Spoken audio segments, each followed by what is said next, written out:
મિત્રો, મારી યુટ્યુબ ચેનલમાં તમારું હાર્દિક સ્વાગત છે. આપણે ગયા એપિસોડમાં આંકડાશાસ્ત્રની અંદર ઉદાહરણ નંબર 2 ત્રણેય રીતથી જોયું હતું. સીધી રીતથી, ધારેલા મધ્યકની રીતથી અને પદ વિચલન એફઆઈ, એક્સઆઈ અને યુઆઈ વાળી રીત કહેવાય છે. એ ત્રણેય રીતથી આપણે દાખલા જોયા હતા. હવે આજે આપણે 2 દાખલા જોવાના છે. એકમાં આપણે જે એફઆઈ મીન્સ કે તમારે એફઆઈની કિંમત શોધવાની હોય. એફઆઈની કિંમત શોધવાની હોય તો કેવી રીતે શોધાય? કોઈ પણ અવલોકન શોધવાનું. એફઆઈ મીન્સ અવલોકન. જે એફઆઈ છે એમાંથી કોઈ પણ તમને શોધવાની આવે તો કેવી રીતે શોધાય એ આપણે જોઈએ. તો મિત્રો, એની અંદર એફઆઈડીઆઈની રીત, કોઈ અવલોકન શોધવાનું હોય કે મોટા અવલોકનો હોય તો એમાં એફઆઈડીઆઈની રીતનો ઉપયોગ કરવાથી સરળતા રહે છે. તો એફઆઈડીઆઈની રીતનો ઉપયોગ કરી તો આ પહેલા બી કોલમ છે એ દાખલાની રકમ છે. દાખલાની અંદર આડું લખેલું છે, મેં ઊભું લખેલું છે. એટલે આ 2 કોલમ દાખલાની રકમ છે જે બ્લુ કલરથી છે અને કાળા અક્ષરથી જે છે એ ગણતરી આપણે કરેલી છે. તો બાળકોની સંખ્યા એફઆઈ, એના ઉપરથી આપણે આના જે ટોટલ છે એ ટોટલ કરીએ તો 7 ને 6 = 22, 25 ને 35 ને 5 40 ને 4 44 વત્તા એફ આ થશે. આ વિજાતીય પદ હોવાથી વત્તા એફ તરીકે લેવામાં આવશે. હવે એક્સઆઈ શોધવી હોય તો તમને ખબર છે કે અધર સીમા વત્તા ઉધર સીમા બરાબર ભાગ્યા 2. એટલે કે બંને જે સંખ્યાઓ આપેલી હોય 11 અને 13, પહેલીને અધર સીમા કહેવાય અને ઉધર સીમા કહેવાય, નીચલી સીમા અને ઉપલી સીમા. તો 11 વત્તા 13 બરાબર 24 ભાગ્યા 2 એટલે કેટલા થાય? 12. હવે આમાં વર્ગ લંબાઈ બધામાં સરખી છે એટલે હવે બે વર્ગ લંબાઈ છે, 11 ને 13, 13 ને 2 15, તો બધામાં 2 ઉમેરતા આવીએ તો બધા વર્ગોની આપણે મધ્ય કિંમત શોધવાની જરૂર નથી, ઓટોમેટિકલી આવી જાય. 12 ને 2 14 ને 2 16 ને 2 18 ને 2 20 ને 22 ને 2 24. તો મિત્ર, આમાં એ આપણે જે એ ન શોધવાનું મીન્સ કે એફ ન શોધવાની હોય એમાં આપણે કોઈ પણ એ ધારી શકીએ, ધારેલું મધ્યક. આમાં તમારે જે શોધવાની હોય ને એની સામેની જે એક્સઆઈને એ ધારવાનો, જેથી આપણને દાખલા મુશ્કેલી પડે નહીં. તો આ એફ શોધવાનું છે તો એની સામે જે 20 એક્સઆઈ છે ને એ ધારીએ અને એ ધારવાથી ડીઆઈ તમને મળી જાય. આ બધા એક્સઆઈ કહેવાય. 12, 14, 16, 18, 20, 22, 24 બધી એક્સઆઈ કહેવાય. એક્સઆઈમાંથી ધારેલું મધ્યક એ બાદ કરો એટલે ડીઆઈનું સૂત્ર છે એક્સઆઈ ઓછા એ. બરાબર છે મિત્રો? એટલે 12 ઓછા 20 બરાબર -8, 14 ઓછા 20 એટલે -6, 16 ઓછા 20 એટલે -4, 18 ઓછા 20 એટલે -2, 20 ઓછા 20 એટલે 0, 22 ઓછા 20 એટલે 2, 24 ઓછા 20 એટલે 4. આમે તમારે બધામાં ન કરવું હોય તો સૌથી પહેલાં જે આ જે છે 1 ઓછા 8 લઈ આવીને બબેમાં ઘટાડીને કરતા હો. અહીંયા 2 વધારીને કરવાનું, -2 ઘટાડવાના, પ્લસમાં 2 વધારવાના, તો પણ મિત્રો ચાલે. હવે એના ઉપરથી એફઆઈડીઆઈ આપણે કરીએ એટલે 7 અને 8નો ગુણાકાર. એફઆઈ એટલે એફઆઈડીઆઈનો ગુણાકાર. આ 7 એફઆઈનું ખાનું છે અને આ ડીઆઈનું ખાનું છે. 7 ગુણ્યા 8 56, 6 ગુણ્યા 6 36, 9 ચોક 36, 13 દૂ 26. માઇનસ હોવાથી આન્સર પણ માઇનસમાં જ આવશે. 20 ગુણ્યા 0 એટલે 0, 5 એફ ગુણ્યા 0 એટલે 0, 5 ગુણ્યા 2 એટલે 10, 4 ગુણ્યા 4 એટલે 16. પ્લસનો સરવાળો વત્તા 26 થાય, 10 ને 16 26, અને માઇનસનો સરવાળો 154 થાય. 154માંથી 26 બાદ કરો કારણ કે વત્તા ઓછા થાય, મોટી સંખ્યા નિશાન આવે એટલે 128 એનો ટોટલ થાય. અને દાખલાની અંદર સૂત્ર આપણે એફઆઈડીઆઈનું મૂકી દઈએ તો એ 20 ધારેલું છે, ધારેલું મધ્યક.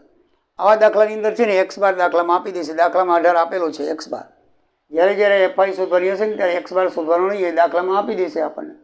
બરાબર છે? એટલે દાખલામાં 18 આપેલો છે એ આપણે એક્સ બારની જગ્યાએ એક્સ બાર મૂકશું, બરાબર એટલે બરાબર, એની જગ્યાએ આપણે 20 મૂકશું, વત્તા એફઆઈડીઆઈ -128 આવ્યા અને ભાગ્યા સિગ્મા એફઆઈ 44 વત્તા એફ.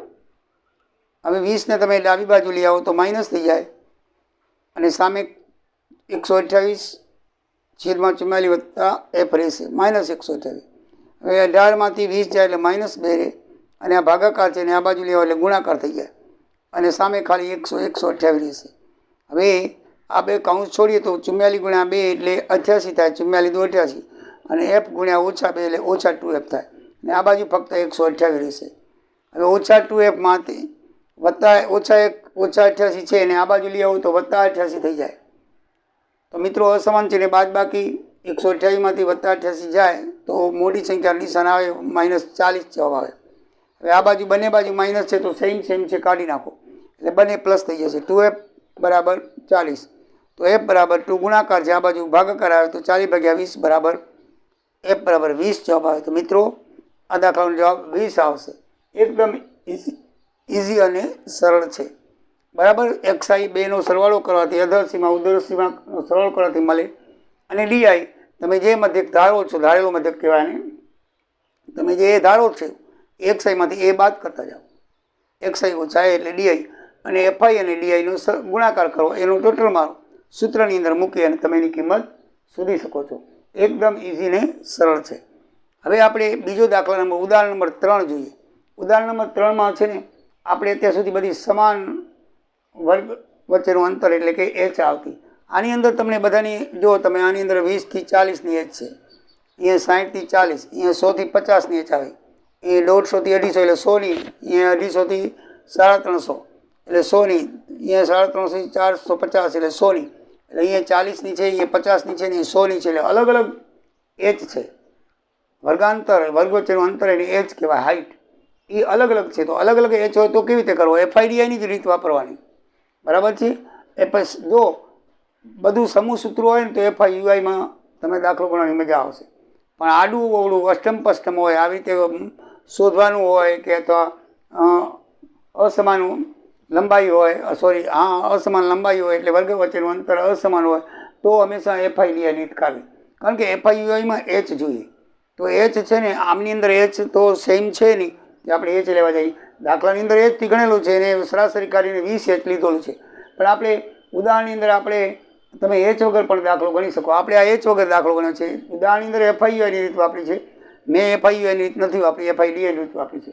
કારણ કે એમાં તમે સરાસરી કાઢીને 20ની શોધ કરવી પડે અને એક ખાનું વધારે બનવું પડે. આપણો પરીક્ષામાં ટાઈમ જાય. એના કરતાં FIDIની રીતે પણ શોધી શકાતી તો શા માટે ન શોધવી? બરાબર છે મિત્રો. તો FIDIની રીતે મેં તમને આ દાખલો ગણાવ્યો છે. ઉદાહરણ તો એ જ છે, જવાબ જ આવશે, પણ દાખલાની ગણતરીમાં ફરક છે. ઉદાહરણની અંદર FIUIથી ગણેલો છે, મેં FIDIથી ગણેલો છે. આમાં h લઈ ન શકાય કારણ કે FIUIની અંદર h જોઈએ તો એની સરાસરી કાઢીને લેવી પડે. એના કરતાં આપણે ડાયરેક્ટ સીધો કરી નાખીએ. બધી રીતે ગણી શકીએ છીએ. દાખલાની 3 રીત છે. 3 રીતમાં તમે કોઈ પણ રીતે દાખલો ગણો તમારો દાખલો સાચો પડે.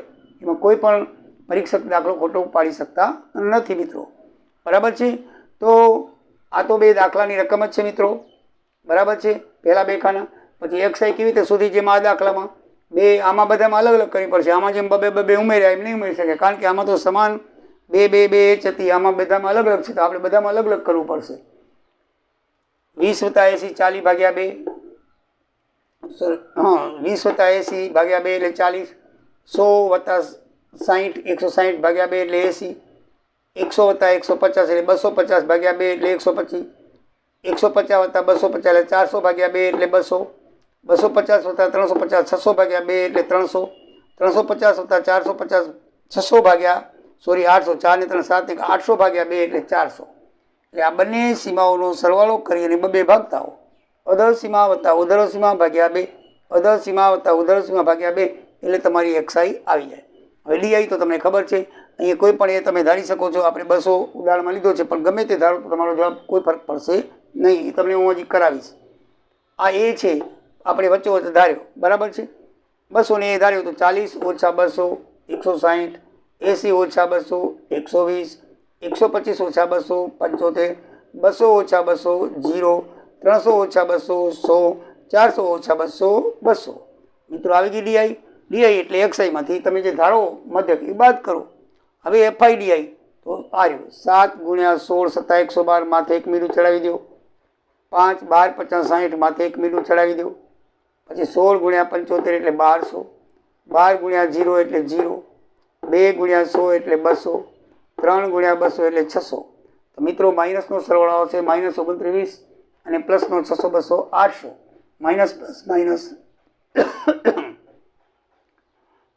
પ્લસ માઇનસ કરશું તો 2920માંથી 800 જાય એટલે 2120 રહે. તો તો મિત્રો 2120 FIDIનો સરવાળો આવ્યો. આ FIનો સરવાળો 45 કરીએ તો આપણે આવે છે સૂત્ર જે આપેલું છે તે x બાર બરાબર a plus sigma FIDI upon sigma FI. તો એ આપણે ધારેલું છે 200, તો 200 મૂક્યા. સિગ્મા FIDI આવી છે 2120 માઇનસ તો મૂકી FI 45 છે તો 45. આને 5 ઉડાડી દો, 9 50 45 અને 424 50 2120 એટલે 5 ઉડાડશો તો 2120 ને બદલે 424 આવશે અને 5 ભાગશો એટલે 9 આવશે. અને 424 ને તમે 9 ભાગો તો 47.11 આવે. અને 200 ભાગ્યા 200 ઓછા 47.11. હવે માઇનસ શું કામ આવ્યું? કારણ કે માઇનસ પ્લસ માઇનસ, આ માઇનસ છે એટલે જવાબ પણ કેવો આવે? માઇનસની અંદર. તો 200માંથી મિત્રો યાદ રાખજો FIDI કે FIO કોઈ પણ દાખલો કરતા હો, તમારે જવાબ છે ને એ માઇનસમાં આવે તો હંમેશા અહીં એમાંથી બાદ થાય. આ એનું ક્યારે પણ કશું કાંઈ કરવાનું જોતું નથી. મેઇન આ FIDI ભાગ્યા FIનું જ કરવાનું છે. એનો જવાબ જો પ્લસમાં હોય તો એમાં ઉમેરવાનો અને એનો જવાબ જો માઇનસમાં હોય તો એમાંથી હંમેશા બાદ કરવાનો. આ વસ્તુ યાદ રાખજો. અહીંયા માઇનસ સરવાળો છે તો હંમેશા એમાંથી બાદ કરવાનો. આ એનું તો ક્યારે પણ કાંઈ નહીં થાય, કોઈ પણ રીતમાં ક્યારે પણ કાંઈ નહીં કરવાનું. તમારે ખાલી આટલું સાદું રૂપ આપવાનું FIDI ને FI, એને ભાગાકાર કરી નાખવાના. ઉપરની FIDI ને FI વડે ભાગાકાર કરવાનો. જે પરિણામ આવે માઇનસ પરિણામ હોય તો 200માંથી બાદ કરો, પ્લસ પરિણામ હોય તો એમ ઉમેરી દો, તમારો જવાબ આવી જશે. આનું માઇનસ પરિણામ છે એટલે માઇનસ કરી 37.11 તો 37.11 200માંથી બાદ કરી તો 152.89 મિત્રો આવે. તો 152.89 આ તમારો જવાબ થાય. એકદમ સીધી અને સરળ રીત છે, બરાબર છે. આપણે 3-4 રીતના દાખલા જોયા. પહેલાં ત્રણેય રીતે એક જોઈ નાખીએ, FIXI FIDI અને FIO. ત્રણેય રીત ભેગી ઉદાહરણ નંબર 2માં જોઈ. પછી અસમાન H હોય, અસમાન H હોય મીન્સ કે અસમાન વર્ગ વચ્ચેનું અંતર હોય, અલગ અલગ પ્રકારના વર્ગ હોય તો તમારે હંમેશા FID રીતે આ રીતે દાખલો ગણો. માનો કે કોઈ અવલોકન શોધવાનું હોય તો આ રીતે થશે. મિત્રો હજી પણ 1-2 રીત બાકી છે. થી વધુ થી ઓછાવાળા જો આવૃત્તિ વિતરણ હોય તો એ કઈ રીતે દાખલો ગણાવી શકાય, તો એની રીત હવે આપણે નેક્સ્ટ વિડીયોની અંદર આપણે જોશું. એટલે બધી રીત કોઈ પણ રીતે તમને દાખલો પૂછાય તો તમને આવડી જવું જોઈએ, બરાબર છે. એક પણ રીત બાકી રાખીશ નહીં. દરેક રીત પરીક્ષામાં એકમાં પૂછાશે ને પૂછાશે. તમે મારા જે ગણાવેલા દાખલા છે, બરાબર છે, તો એ દાખલાઓ તમે મારા વિડીયોમાં જોઈ લેજો. પછી ગમે એવો દાખલો તમને પૂછાશે, તમને આવડશે. હું દરેક રીતનો એક દાખલો તમને ગોતીને ગણાવી દઈશ, બરાબર છે. એટલે તમે જરૂરથી મારો વિડીયો જોજો, સબસ્ક્રાઈબ કરજો અને મિત્રોને ફોરવર્ડ કરી અને સબસ્ક્રાઈબ કરવાનું કહેશો. જય સિયારામ, જય દ્વારિકાધીશ.